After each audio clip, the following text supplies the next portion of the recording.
क्या देखना है, हमें अब देखना है कि रासायनिक अभिक्रियाओं के लिए नियम। जिसे कोई भी रासायनिक अभिक्रिया होती, कोई भी रासायनिक यानी कोई भी रासायनिक कॉम्बिनेशन बनेगा, कॉम्बिनेशन, तो वो कॉम्बिनेशन बनने से पहले दो नियमों का पालन करता है, दो नियमों का पालन करता है। पहला नियम को कहते हैं द्रव्यमान संरक्षण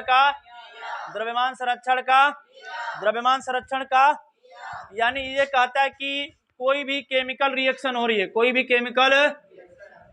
केमिकल रिएक्शन हो रहा है, क्या हो रहा है जी, यानी कोई भी केमिकल कॉम्बिनेशन हो रहा है, तो उसमें क्या होता है कि जिसे हम लोग कल यहाँ पे रिएक्शन कर रहे थे ना, जिसे हमने कहा H2 प्लस में O, ठीक है, तो ये क्या बन गया H2, अरे हो गया।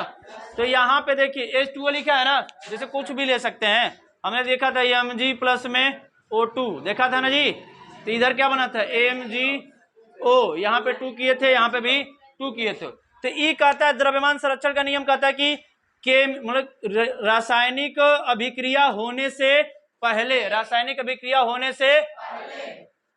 इसका द्रव्यमान प्लस में इसका द्रव्यमान जोड़ेंगे, जितना आएगा, यदि इनको जोड़े कुछ मतलब आ गया, मतलब 9 आ गया, क्या गया जी, तो अभिक्रिया के दौरान जो अभी तो अलग अलग थे तो इनका 9 आया था, जब ये अभिक्रिया हो जाएगा तो ईहो कितना रहेगा, उसमें कोई न तो कमी होगी न तो, इसी को कहते हैं द्रव्यमान संरक्षण का।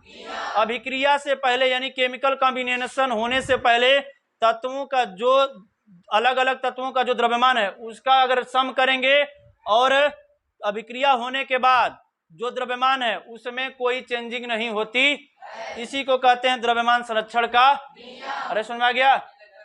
अब सुनो, जैसे हमने यहाँ पे कह दिया कि इसका एक बढ़िया सा एग्जांपल देते हैं, हमने लिया यहाँ पे चीनी, क्या लिया जी, क्या ले लिया, चीनी ले लिया 1 kg, क्या ले लिया जी, और यहाँ ले लिया बालू, क्या ले लिया, ये दोनों का क्या, यहाँ पे 5 क्या है, बालू है, क्या है जी, ऐसा मिक्सर बनता नहीं है लेकिन हम जबरी करा रहे हैं जी। अब अगर नहीं लेना तो यहाँ पे ले लो क्या, कंकड़, क्या ले लो जी, क्या ले लो, तो ये दोनों टोटल यहाँ पे कितना है 6 kg है ना। अगर इन दोनों को मिला देंगे, क्या कर दिए, इन दोनों को आपस में, तो क्या ये दोनों कितना हो जाएगा, अगर इन दोनों को अलग अलग तोलेंगे तो दोनों मिलके 6, और जब दोनों को मिला देंगे तब तोलेंगे तब वो तो 6 kg आएगा, कि अलग हो जाएगा, कि बस के लिए 5 kg रही मिक्सर, अरे सेम रहेगा ना। तो अब इसी को कहते हैं द्रव्यमान संरक्षण का, यानी द्रव्यमान में कोई परिवर्तन नहीं होता। तो ये शुरू में बोला गया था लेकिन बाद में ही सिद्धांत गलत साबित हो गया। अब इसमें देखो, जिसे हमने कहा था वही चीनी वाला, इसमें ये क्या है 5 लीटर क्या था, वाटर था, और अलग से इसमें क्या किया, एक मतलब कोई ऐसे एक बर्तन है, इसमें चीनी रखा है, उसमें 1 kg चीनी है, ठीक है, और इस पूरे बीकर को हमने वजन किया तो ये कितना आ जाएगा, 5 प्लस में 1 6 हो जाएगा। अरे ठीक है, 5 प्लस में 1। अब मैंने इसको कुछ नहीं किया, हाई जो था ना इसको मैंने इसको उल्टा ऐसे क्या कर दिया, ऐसे उल्टा कर दिया, तो कुल चीनी नीचे चला जाएगा, वो इसी बर्तन में ना है, अरे उसी बर्तन में हो गया ना, बस वो क्या करेगा, घुल जाएगी, तो घुलेगी तो क्या उसका द्रव्यमान खत्म हो जाएगा, उसका भी तो उतना ही रहेगा। तो इसी को कहते हैं द्रव्यमान संरक्षण का, ठीक है। बाद में लेकिन ये सिद्धांत क्या हो गया, गलत हो गया।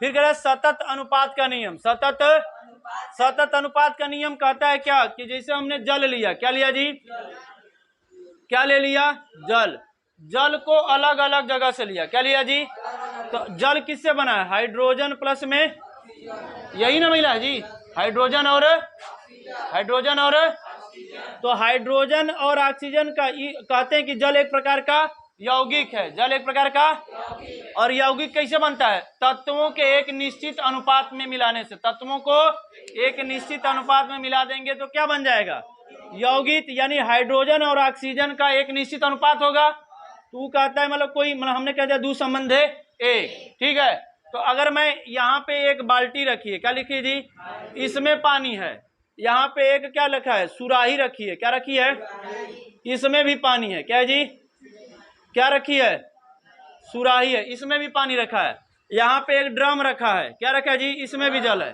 तो मैं यहाँ से पानी लूंगा, यहाँ से पानी लूंगा और यहाँ से वाटर, तो जो यहाँ का पानी होगा और जो यहाँ का और यहाँ का सभी में हाइड्रोजन और ऑक्सीजन का अनुपात सेम ही नहीं रहेगा कि अलग हो जाएगा?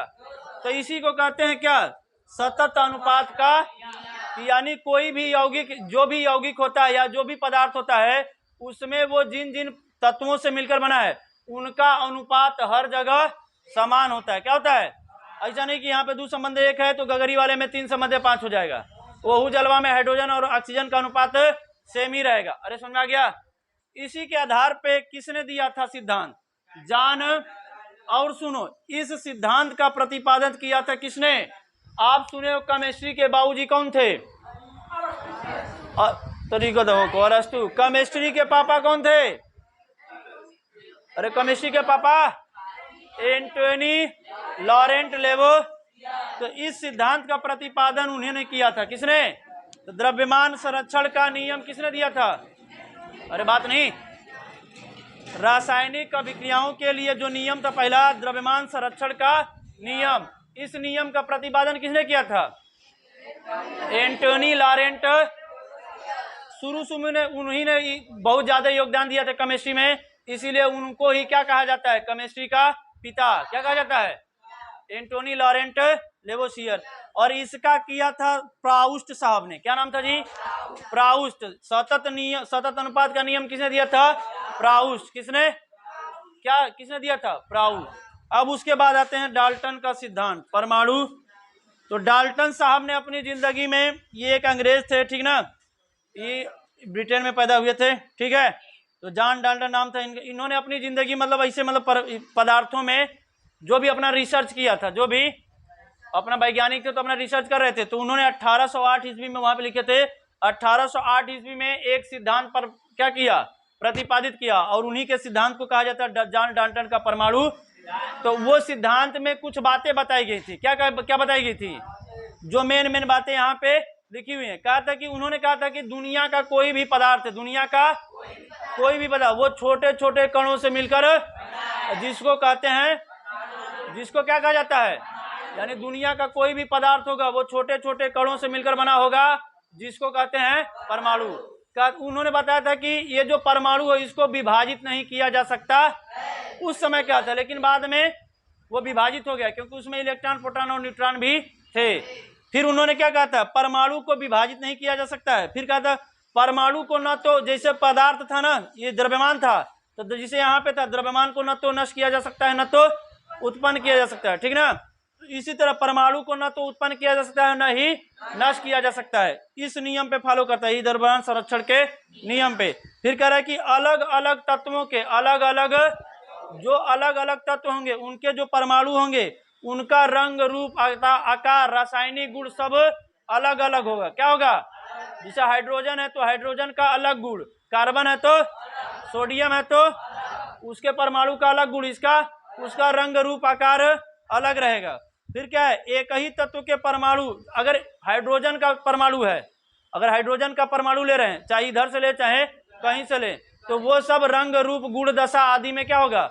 उनका द्रव्यमान क्या होगा? समान होगा। क्या होगा? फिर उन्होंने एक ही यौगिक के प्रयुक्त तत्वों का अनुपात हर जगह समान होता।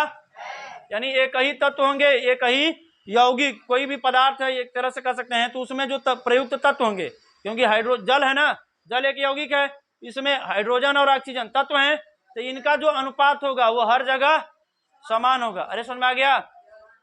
इतना पल्ले पड़ा, इतना तो हो गया। जॉन डाल्टन साहब ने, इसमें और 2-3 भी टर्म है, उसको नहीं लिखे हैं, मेन यही है, ठीक है। उसके बाद क्या था? जिसे परमाणु होता है। क्या होता है जी? तो परमाणु की क्या होती है? परमाणु की त्रिज्या होती है। क्या होती है? परमाणु की त्रिज्या। तो परमाणु की त्रिज्या को हम लोग नैनोमीटर में मेजर करते हैं। किसमें जी? किसमें? नैनोमीटर। 1 नैनोमीटर बराबर होता है 10 के पावर -9 मीटर। कितना जी? 1 नैनोमीटर बराबर 10 के पावर -9 मीटर। अब सोच लो कितना छोटा होगा, कितना, ठीक है। तो परमाणु की त्रिज्या कितनी होती है? 10 के पावर -9 नैनो, अरे 1 नैनोमीटर, 10 के पावर -9 मीटर। कितना? अरे समझ में आ गया? ओके, तो ये पूरा टॉपिक समझ में आ गई? लिख लिए हो, घर पे जाके थोड़ा सोचना कि कैसे बताया गया है आप लोगों को। कट कर देना बाबू वहां से।